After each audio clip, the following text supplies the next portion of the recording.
9강 보겠습니다. 49쪽입니다. 지난 8강 마지막 단락을 제가 나중에 설명해 보겠다 그렇게 약속을 했는데 제가 봤는데도 확실하게 들어오지 않네요. 넘어가겠습니다. 49쪽 위에서 다섯째 줄입니다. 9강입니다. 지금 맥가리스는 여러 과학자들 주변에 있는 사람들이요,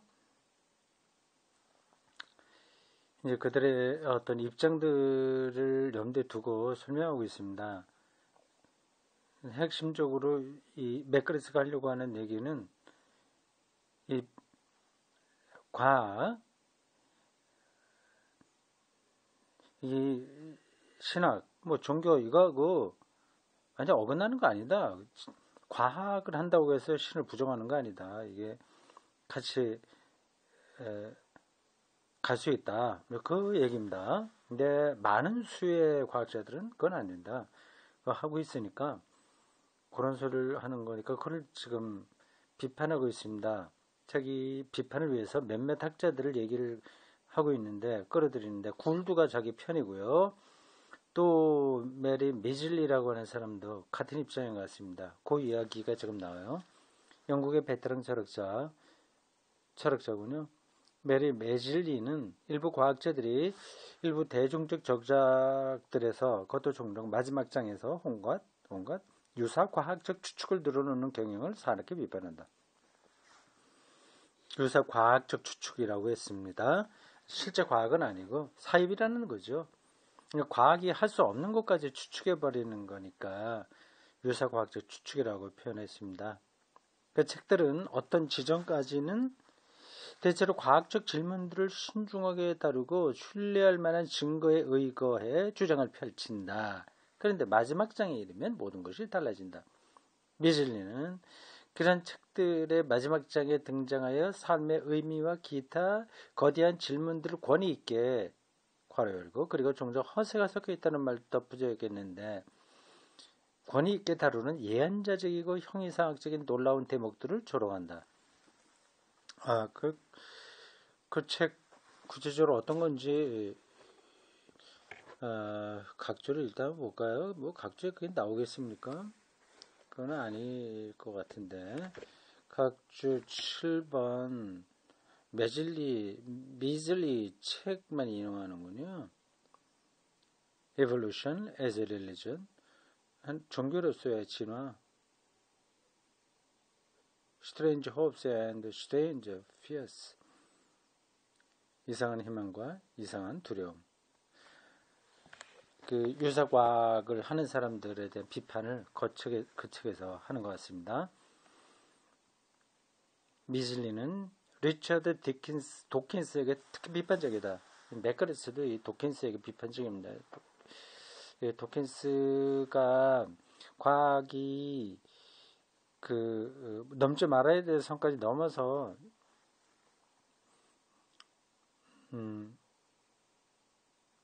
여기 미즐리의 표현을 따르면 예언자적이고 형이상학적인 놀라운 대목들이라고 이렇게 그런 작업을 한 것 같습니다. 그네가 볼 때 미즐리는 여자분이군요. 미즐리가 볼 때 도킨스는 과학 활동 일반, 구체적으로는 공적 지식인으로서의 자신의 기량을 과장하고 허세를 부리는 과학자의 대표적 사례다. 리처드 도킨스 책이 많이 팔렸습니다. 우리나라에도 번역이 몇 권 됐죠. 미즐리는 묻는다. 우주가 무의미하다는 것을 과연 누가 어떻게 알 수 있는가? 우주에 아무 목적이 없다는 것을 어떻게 보여줄 수 있는가? 이런 것들은 열린 문제로 남아 있어야 하는 것이 분명하다. 우주가 어떻게 시작했다, 빅뱅이 돼갖고 어떻게 쭉 지나왔다고 하는 것을 설명했으나, 그게 아무 목적이 있냐, 없냐는 것은 그 과학이 할 수 있는 게 아니라는 거죠. 열린 문제다. 아직 닫혀버린 게 아니다. 그죠? 과학은 무신론과 쉽게 조화를 이룰 수 있다. 물론 기독교와도 똑같이 쉽게 조화를 이룰 수 있다. 그러나 과학 그 자체는 무신론도 기독교를 포함한 어떤 종류의 유실론도 수반하지 않는다. 과학은 과학일 뿐이다. 과학이죠. 자기의 범주 안에서 정직하게 그 작업을 하면 됩니다. 기독교인인 과학자들이 있고 무신론자인 과학자들이 있고 인생에 대한 온갖 종류의 정치적, 사회적, 윤리적 견해를 가진 과학자들이 있다는 것은 관찰 가능한 사실이다. 과학자들 중에서도 진보적인 사람이 있을 수도 있고 보수적인 사람들도 있을 수 있죠. 여기 윤리적 판단도 다 다를 수 있습니다. 종교도 다 다를 수 있습니다. 그러니까 과학을 하기 때문에 꼭 어느 종교만 선택해야 된다거나 하는 게 아닌 것처럼 과학자라고 해서 무신론자가 꼭 되는 건 아니죠. 이것이 현실의 모습이다. 과학은 구체적인 어떤 종교적, 정치적, 사회적 견해도 수반하지 않는다. 맥거레스의 입장입니다. 과학이 그런 것들과 모순되지 않는다는 주장을 할 수는 있다. 하지만 모순되지 않는 것과 수반하는 것은 같지 않다.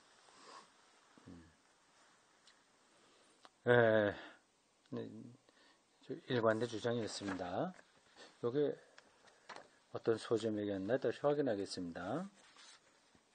46쪽에 있네요. 과학은 무신론적이지도 유신론적이지도 않다. 과학은 그냥 과학일 뿐이다. 이건 맥거레스의 입장입니다. 이 사람은 물론 신학자가 됐죠. 과학자에서. 근데 과학이 뭐냐 하는 것을 지금 설명하고 있는 겁니다. 설명하는 이유는 과학의 근거에서 무신론이 당연한 것으로 받아들여지는 과학계의 그 오류를 잡으려고 하는 거죠. 저희가 젊었을 때 10대 후반 이럴 때 가졌던 그 과학자의 태도, 그것의 한계를 잘 알고 있어서 이 작업을 하고 있습니다. 인간인 우리는 소제목을 읽어야 되겠네요. 이해 가능성과 정합성의 추구. 이게 뭘 얘기할까요? 정합성, 이해 가능성과 정합성의 추구.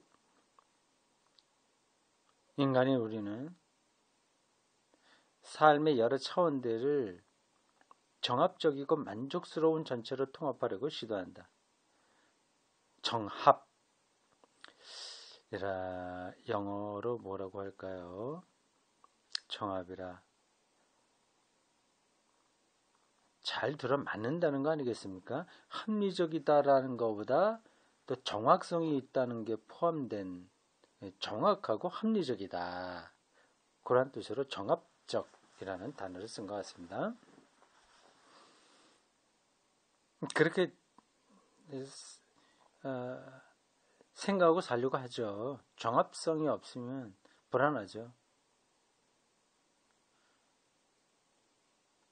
우리는 이런 저런 것들을 그냥 이해하는 것으로 만족하지 못한다.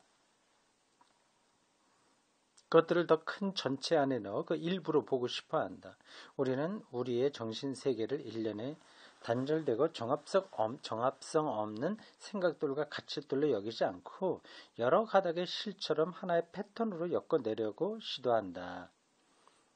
우리는 지적 풍경을 담은 포괄적 지도 안에서 과학과 종교가 조화를 이루고 있음을 보여주고 모든 것이 서로 이어져 있고 서로를 풍요하게 해줌으로써 삶을 보게 해주는 실제에 대한 큰 그림을 개발하려고 한다. 많은 이들에게 가장 큰 탐구의 대상은 삶의 전반적인 방향을 제시하는 해석의 틀이다. 철학적인 표현입니다. 가장 큰 탐구의 대상은 삶의 전반적인 방향을 제시하는 해석의 틀.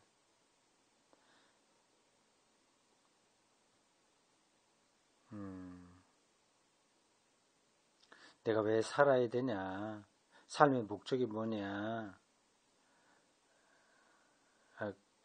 그런 것들이 제공되지 않으면 자기 하는 일에 의미를 찾지 못하죠. 의미를 찾지 못하면 하기 싫은 거죠.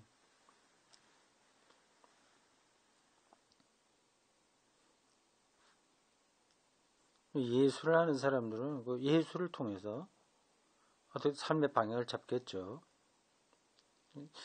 신앙, 이것도 그 삶의 방향이라고 할 수 있습니다.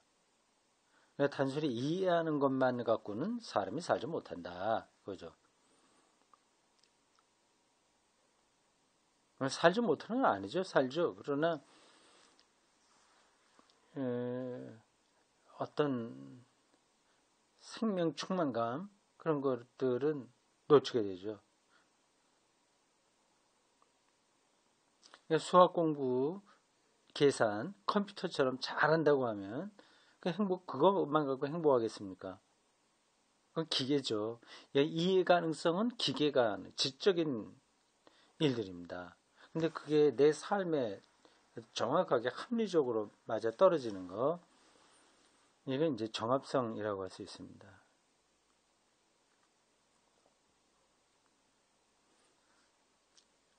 오늘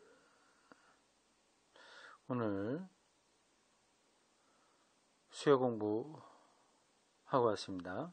이번 주간에 이런저런 일이 바빠갖고 병원에 여러 번 갔고요. 팔 다친 것 때문에 이것저것 일이 있어갖고 이 우주 강독 녹음을 제대로 못했습니다. 지금 이제 수요일 밤인데 오늘도 공부 마치고 또 멀리 또 일이 있어서 어디 갔다가 오느라고 늦게 들어왔습니다. 그래서 지금 녹음해서 올리려고 하고 있어요. 나 오늘 수요 공부에서 고린도전서 12장을 공부했습니다. 거기 은사가 나와요. 은사.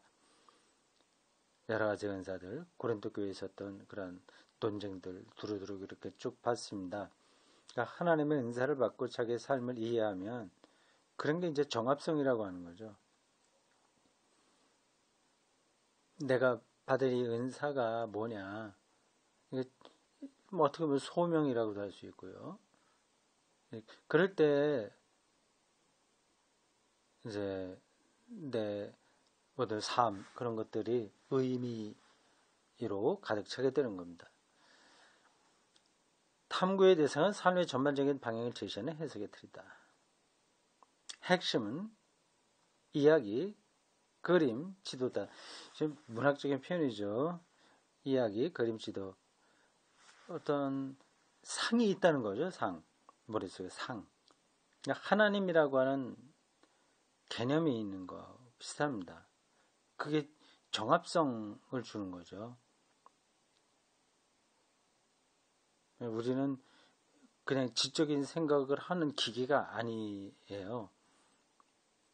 그 모든 것들이 다 유기적으로 연결돼서 저기 존재 근거를 거기서 찾아야 되는 겁니다. 그렇게 하려고 사람은 누구나 다 그렇게 합니다. 그게 이제 어떤 때는 파렴치하게 나타나기도 하는데 어쨌든 방향성은 그렇습니다. 요 단어가 그거예요. 핵심은 이야기, 그림, 지도다. 그럼 실제 이야기, 그림, 지도라고 하는 게 아니라 그렇게 표현하는 겁니다. 우리는 이야기가 만들어낸 세상 속에서 산다. 그러나 어느 이야기가 가장 이치에 맞을까? 이제는 많은 철학자들이 우리가 삶에서 의미를 찾도록 돕는 상상의 패턴을 가리켜 신화라는 단어를 쓴다. 신화도 그런 내러티브, 이야기이죠. 어떤 전체를 하나로 모아주는 정합성을 제시하는 해석의 틀로서 인류 역사에 나타난 겁니다. 그럼 어떤 신화가 최고의 신화일까? 우리가 바라보는 세상의 단면들을 시각화하고 조직하도록 도와줄 그림. 그냥 내버려 두었더라면 분리된 조각으로 남았을 것들의 정합성을 부여하는 그림의 관점에서 생각하길 더 선호하는 이들도 있다. 그리고 실제 계속 나오죠. 리얼리티예요. 정말 있는 것, 또 있어야 될 것, 실제예요. 실제 복잡한 풍경을 이해하고 그 안에서 길을 찾도록 도와주는 의미 있는 지도에 대해서 말할 수도 있다. 그런 것들은 이제 철학들이 많이 하는 작업입니다. 일부 심리학자들은 이러한 실제에 대한 리얼리티에 대한 정신 지도를 가리켜 스키마,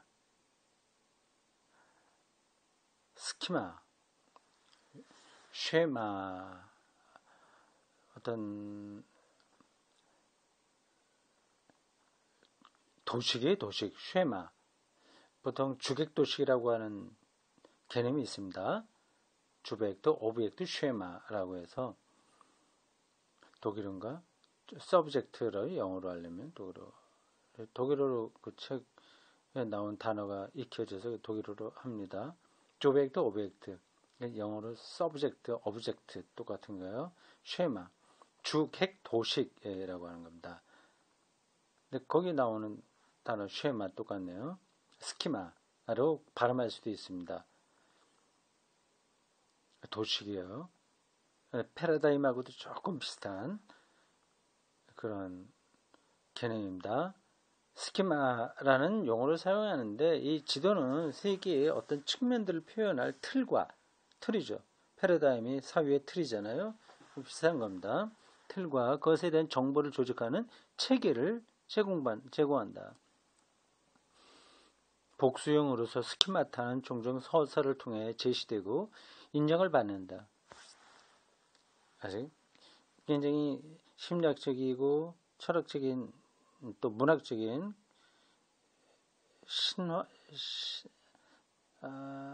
거기까지만 그런 쪽의 이야기가 전개되고 있습니다. 조금 까다롭게 들릴 수도 있어요. 이런 방식의 이야기들은 좀 특이합니다. 그냥 보겠습니다. 종 이야기, 그림, 지도는 이게 어떤 걸 담고 있잖아요. 종 이야기 담잖아요. 그림도 그렇죠. 지도도 그렇잖아요. 뭔 걸 담고 있는 겁니다. 어떤 세계를요. 이런 것들은 우리가 실제를 더욱 깊이 인지하도록 돕는다. 신화 앞에서 나오는데 그런 것도 그렇습니다.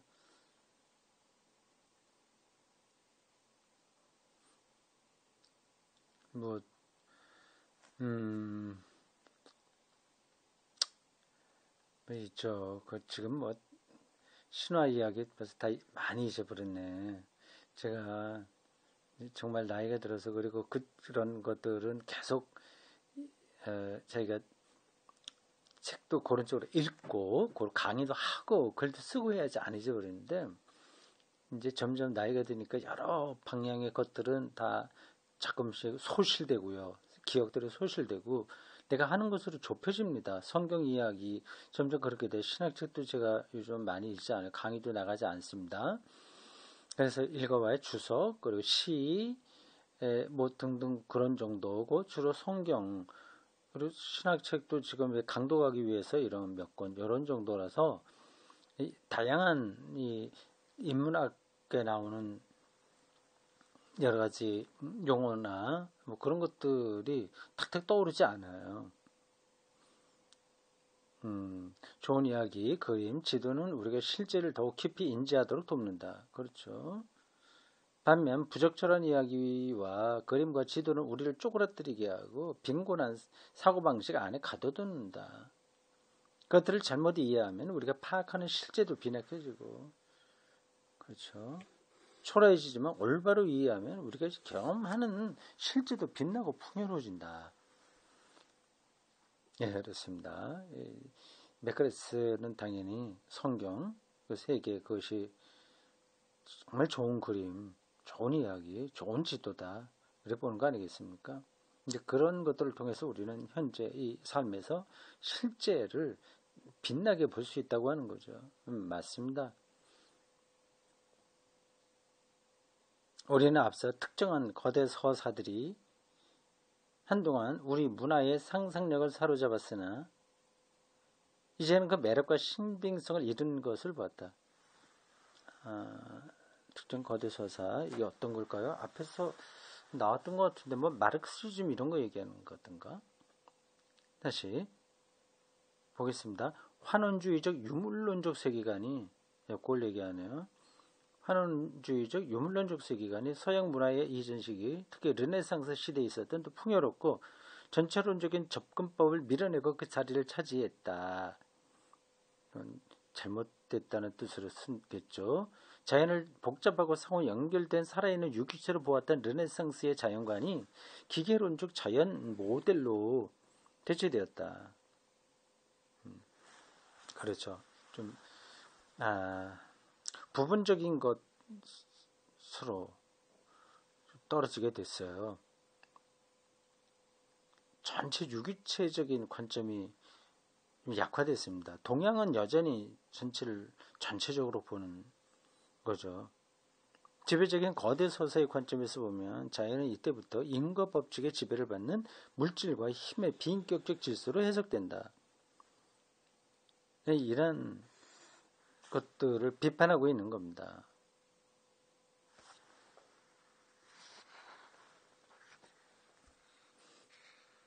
요즘 맞아. 흔하게 나온 뇌과학 이런 것만 하더라도 뇌를 잘 이렇게 분석하고 연구하면 거기서 모든 종교라든지 모든 것들에 그다 해명이 된다 이런 주장하는 거 아니겠습니까?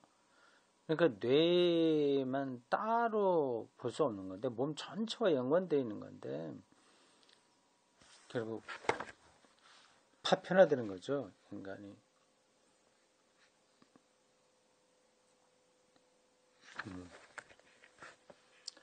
하지만 이 기계론적 서사가 문화를 지배하고 있다고 해서 오늘 이 현대사회요.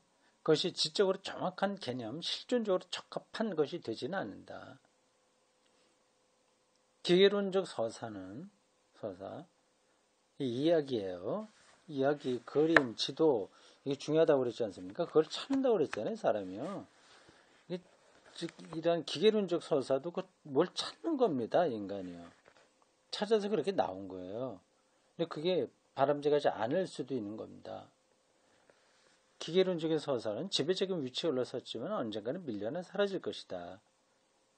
우리의 문화가 옆으로 밀어냈고, 이제 이런 점에서 보면 선지자처럼 글을 쓰네요. 꼭 선지자, 좋은 뜻으로 그렇게 한 겁니다. 진리를 정확하게 뚫어보면 미래를 내다볼 수 있으니까요. 우리의 문화가 옆으로 밀어냈고 주변으로 몰아낸 의미에 대한 다른 이야기, 세상을 보는 다른 방식들이 있다. 때로 우리는 앞으로 나아갈 필요가 있다. 그래서 틀렸기 때문이 아니라 불편하고 전복적이기 때문에 그동안 침묵을 강요당하고 억압받았던 옛날의 사고방식을 되찾아야 된다. 문화 속 과학 종교 이야기는 아마 이런 취급을 당한 사례로 으뜸일 것이다. 이것을 좀 더 자세히 살펴보자. 옛날의 사고방식을 찾아야 된다. 그리고 하면서 찾아야 될 거를 뭐라고 얘기해요? 침묵을 강요받았고 억압받았던 옛날의 사고방식을 되찾아야 된다. 르네상스와 그 이전의 것들이라고 맥그레스가 생각하겠죠. 그게 뭡니까? 문화 속 과학과 문화 속 과학이 따로 있는 게 아니라 문화 안에 있는 과학과 종교의 이야기, 문화 속의 과학과 종교 이야기 이렇게 되군요. 문화 안에 있는 과학과 종교 이야기는 아마 이런 취급을 당한 침묵당했다는 거죠.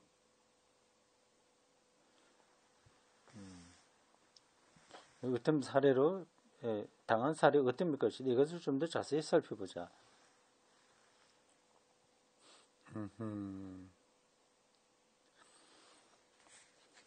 이 사람이 신학자인데 이 인문학적인 깊이가 상당하네요. 과학자, 자연과학에다가 신학에다가 인문, 사회, 심리, 두루두 아주 그 포괄적인 학문을 깊이 있게 한 사람으로 보입니다. 지금 이 글의 흐름이 그런 걸 전달해요. 문화 속 과학과 종교 이야기. 요걸 이제 말해보려고 합니다. 이게 침묵당했는데 그게 필요하다는 거죠. 그걸 이제 되살리는 게 필요합니다. 그래서 그 다음 소제목이 과학과 종교에 대한 이야기들입니다. 문화 내부의 집단들은 이야기를 들려주어 자신들의 권위에 대한 주장과 통찰력을 내세우고 그것을 정당화하는 한편 자신들에게 도전할 만한 이들을 배제시킨다. 앞에서 소개한 바 있지만 철학자이자 문화 이론가 찰스 테일러는 특정한 거대 서사, 즉 설명과 의미를 담은 거대한 이야기가 어떤 거대 서사 혹은 것이 담론이라고 하죠. 이데올로기라고도 할 수 있습니다. 이야기가 현실적 기반이 빈약한데도 불구하고 종종 사회적 우위를 차지하게 된 것을 보여주었다.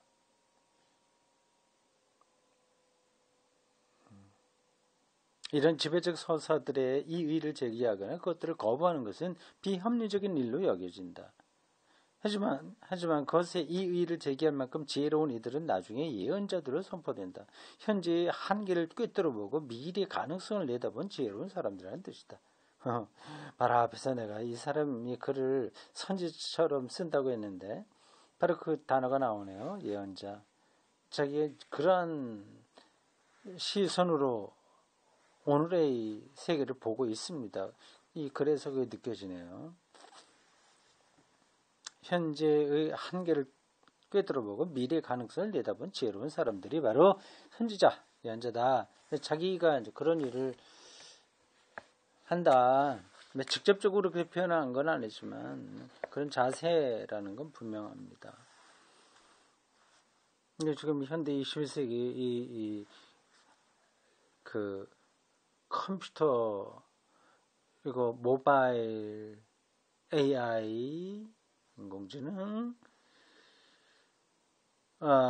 이런 과학으로서 인간 삶의 무의미가 극복되고 정합성이 확보될 것인가에 대해서는 그렇지 않다. 이제 그 한계를 보는 거죠.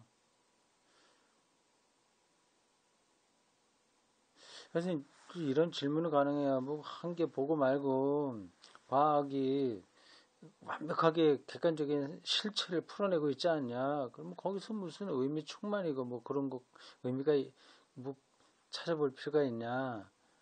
이런 말도 가능하죠. 근데 그거는 아닙니다. 과학이 그런 것들을 다 감당하지 못하는데 감당하는 척 하는 거예요. 어떤 그 세계를 이해시키는 그 방식으로 그게 모든 것이라고 주장해 버리는 거죠. 그건 과학의 교만, 자만이라고 할 수 있습니다. 그것으로는 이 사람이 여기서 강조해서 얘기한 실제 리얼리티를 확보할 수가 없습니다. 이런 말들이 전달이 되는지 모르겠습니다. 무슨 실제 뭐 따로 있냐 이렇게 많이 발전시켜서 많이 발전시키고 미세먼지 많아도 과학적으로 다 그걸 제거하면서 점점 발전시켜 하고 이 땅이 정말 천국처럼 변하게 하면 그럼 되지 않냐? 뭐 그렇게 될 수 없을 뿐더러 오히려 거꾸로 갈 수도 있고 그렇게 된다고 하더라도 인간이 행복하겠냐 하는 겁니다. 이건 뭐 더 논의가 되어야 되는 건데 그렇게 넘어가겠습니다. 저명한 포스트 모던 철학자 미셸 푸코는 푸코가 나오네요. 포스트 모던 탈근대주의 모더니즘을 넘어서자고 하는 겁니다. 근대 초기의 관계에 대한 연구로 명성을 얻었다. 그 연구가 왜 그렇게 큰 영향력을 끼쳤을까? 권력을 쥔 사람들이 관계의 낙인을 정신장애를 가리키는 용어로 썼을 뿐만 아니라 정치적 문화적 지배층을 진짜 위협하는 전복적이고 거북한 견해들을 다룰 때도 널리 사용했음을 보여줬기 때문이다. 지배층의 위험한 사상을 무효화시키는 가장 쉬운 방법은 그 생각이 미쳤다고 선언하는 것이었다. 실제로 지적 억압에 해당하는 일이 공공서비스 업무로 묘사되었다. 왜 뭘까요? 이렇게만 읽어서는 정확하게 들어오지는 않네요. 가보겠습니다. 미친 사람 취급하는 거죠. 그래서 그 권력에 대항하지 못하도록 한다고 하는 건데, 그 마녀 사냥하고도 좀 비슷한 겁니다. 그런 광기가 있었다고 하는 거네요. 소련의 징벌적 정신의학에서 바로 그런 일이 벌어졌다. 소련 당국은 정치적 종교적 반체제 인사들을 정신병원으로 보냈다. 그들에게는 아무 문제가 없었다. 문제라면 그저 소련의 지배적 이념을 위협하는 생각을 품고 있었다는 것이 전부였다. 그것은 깔끔한 묘책이었다. 정신병원에 보내버린다. 그들은 정신병원에 보내면 그들을 정신병원에 보내면 사회와 접촉하지 못하게 막을 수 있었고 그들의 사상에 미쳤다는 낙인을 찍을 수도 있었다. 슬프게도 신앙을 사악한 것으로 묘사하는 동일한 시도가 신무신론의 특징이 되었다. 1980년대만 하더라도 신앙은 일종의 정신질환이라는 리처드 도킨스의 거들먹거리는 발언이 대담하고 멋지게 들렸을지도 몰라도 이제는 편견에 사로잡힌 심술궂은 주장에 불과하다. 도킨스란 종교에 대한 모독 이런 거를 가리켜서 소련에서 일어난 징벌적 정신을 연관시키네요. 사실이 아닌 것을 그저 선동적으로 마녀 사냥하듯이 과학자가 그런 일을 했다고 하는 것에 대해서 맥가레스는 분노하고 있습니다. 오늘 여기까지입니다.